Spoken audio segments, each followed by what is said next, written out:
right, what's going on, you guys? Nick here with Nick Strength and Power. I've got a couple of interesting stories for you guys today, including the potential return of the Masters Mr. Olympia. We'll get to that later in the video, but first, I want to talk about this physique update at 3 weeks out from the Arnold Classic of Samson Dauda. Now, Samson had a pretty impressive 2021 season, winning the Prague Pro and competing in some of the better shows towards the end of the season, and consistently being a top 3 guy there. But at 3 weeks out from the Arnold Classic, I think, in the men's open lineup, honestly, Samson at this point has one of the more aesthetic physiques from a standpoint of the small waist, the V-taper that he's got. He hits a vacuum pose during his posing routine here that you can see in this 3 weeks out update. But of course, we know now that Brandao is out, Nathan is out, Mohammed Shaban is out. And I would say Rafael Brandao and Nathan Diasha were two of the smallest waisted guys in men's open that are now no longer going to be there. So if we're talking about men's open guys that bring this different aspect of aesthetics to the lineup at the Arnold, Samson is one of those guys. And in this update, I got to say, I'm extremely impressed with how Samson is looking. And I think he's extremely underrated going into this competition. Now, last year's Arnold Classic, we saw a show that was kind of dominated by mass monsters. Steve Kuklo, Ian Valliere, Nick Walker, 3-2-1. Those were the top 3 placers last year. Ian's not there. Nick's not there. Will this year's Arnold Classic favor a more aesthetic physique like Samson this time around? Or did Nick set a new standard last year and someone freaky and mass monster-esque has to win this year? I'm not sure, but in any case, I've become a huge fan of Samson's physique over the past year or so, and I've really only become familiar with Samson over the past year or so. And I'm really rooting for him in this Arnold Classic lineup. And now, a quick word from our sponsors over at Raid Shadow Legends. Alright guys, today's video is the first video on the channel sponsored by a mobile game. Maybe you guys can guess what it is, maybe you guys have heard of it before. The game is Raid Shadow Legends. If you've heard of Raid Shadow Legends, you know it's got a ton of champions, over 600 now, but it's also got an insane variety of bosses too. Let's put one of those guys in the spotlight today. The Guardian of the Void Keep, Malik Kavar. The main trick to fighting Malik is dealing with all the poison he puts out. It's a lot, and he has an ability that deals all the poison damage you could take all at once, which can nuke your whole team if you're not careful. His poison debuffs can't be blocked or resisted either, so you'll need to shield the buffs. And healing to counteract the damage or just the ability to remove the debuffs directly. And often, if you can cleanse the buffs on this boss, you'll be good to go.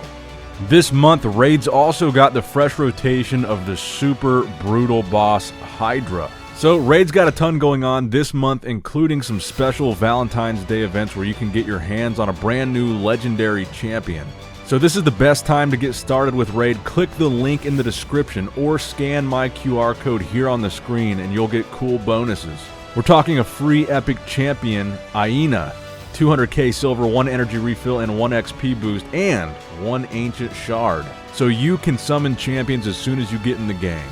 All this treasure will be waiting for you here, but only for the next 30 days. Now, next up in the news, let's talk about the Masters Mr. Olympia. So apparently, the Masters Mr. Olympia is making a comeback at next year's Mr. Olympia. So if you guys are not familiar with what the Masters Mr. Olympia is, this is essentially like a Masters division for the Olympia. It basically is what the title suggests. These are guys that are over 50, I believe, is what the age has been in the past. I know they've done an over 40, they've done an over 60, but I think over 50 was the most frequent bracket. Now, this began back in 1994, and it went from 94 to 2004, so it lasted about 10 years. Then from 2004 to 2011, there was no Masters Olympia. They brought it back briefly in 2012, where Dexter Jackson won that year's Mr. Olympia, and it's been gone for the past decade since 2012. Now, some former Masters Mr. Olympia champions include the likes of Robbie Robinson, Ed Corney, Vince Taylor, I believe won more than anybody else, Dexter Jackson, like I mentioned, Sonny Schmidt, Chris Dickerson. It was a pretty cool competition. It was a pretty cool concept, in my opinion. Now, the reason why we're talking about that in this video is because recently Jake Wood did an interview on Dennis James's podcast, and one of the topics that came up was the return of the Masters Mr. Olympia under Jake Wood's management of the Olympia properties. So this is what Jake had to say. So he says, absolutely, yeah. As a matter of fact, we have started plans to have the Masters Olympia in Romania this upcoming year. After looking at the immigration policies of the people actually getting in, we decided it's too risky for such a big event. So he's saying that instead of holding the Masters Olympia during the Olympia weekend, it would have its own show in its own location and be its own event. He goes on to say that I think it would be too much at the Olympia weekend. I think it deserves better treatment than that. We definitely want to have it. It's going to start happening here. Something has to happen definitely by 2023. Well, what do you change? You change the age requirement. Where do you set the bar as far as the age? At first, we said we would like it to be at 40 and above. Well, there's still a lot of the top guys who are right there. So, you know, the men's open and all the other classes too. I think 45 might be the mark. So like I mentioned earlier, they've done 50 plus in the past, 60 plus, 40 plus would be interesting because you've got a lot, like he says, you've got a lot of guys that are top guys in the Olympia right now that are 40 plus. William Bonac, Cedric McMillan, Brandon Curry is almost there. Brandon is 39. Phil Heath is in his 40s. Rolly Winkler in his 40s. So really at that point, if you did 40 plus for the Masters Olympia, it'd be kind of like, what's the point? Because most of those guys are still competitive in the regular Olympia. Now, the other part of this that I think is an interesting conversation to have, and I want you guys to weigh in on, is the conversation of should the Masters Olympia be brought back? Because A, it would encourage bodybuilders to come back and compete that might be retired, and B, it might encourage bodybuilders that are towards the end of their pro career to continue competing because now they have a category that kind of lends itself to bodybuilders that are older. And you look at all the health issues and the deaths that we've seen in professional bodybuilding lately, and it makes you wonder if that is something that you would want to encourage is bodybuilders. For example, if you said we got a Masters Olympia for people ages 50 and up, do we want to encourage more bodybuilders to continue to compete into their 50s and up? Because the older you get, the higher risk the bodybuilding lifestyle becomes. There's no way around that. And you also have to wonder, what kind of bodybuilder would the Masters Olympia attract? I don't think that it's going to bring back a bodybuilder the caliber of Dexter Jackson to come back and compete in a show like that. I don't think it's going to bring back a Phil Heath. I don't think Phil is going to want to compete for a Masters Olympia title. Ronnie, Jay, Dorian Yates. I don't think you're going to see any of these former Mr. Olympia winners that are in that 45 plus, 50 plus age bracket come back and compete for whatever the prize money is at that Masters Olympia. So, is it worth it, and what would the caliber of competition even be once you get into that age range?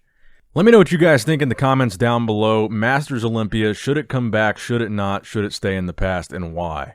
Now, next up in the news, this seems to be a pretty viral topic right now in the bodybuilding and fitness industry. There's a guy called Liver King.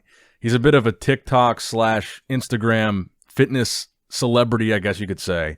There's a huge debate right now as to whether or not Liver King is natty, the natty or not debate. And it's been a really long time since we discussed natty or nots on this channel, but so many people have brought this to my attention. I wanted to weigh in.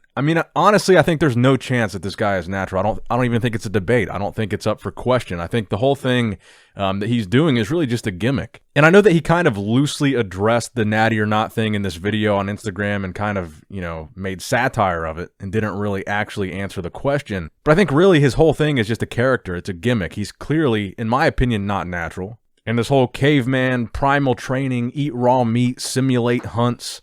It's a fun gimmick, but I don't believe for a second that he's natural. Let me know what you guys think in the comments below, but personally, I don't think this is really much of a debate.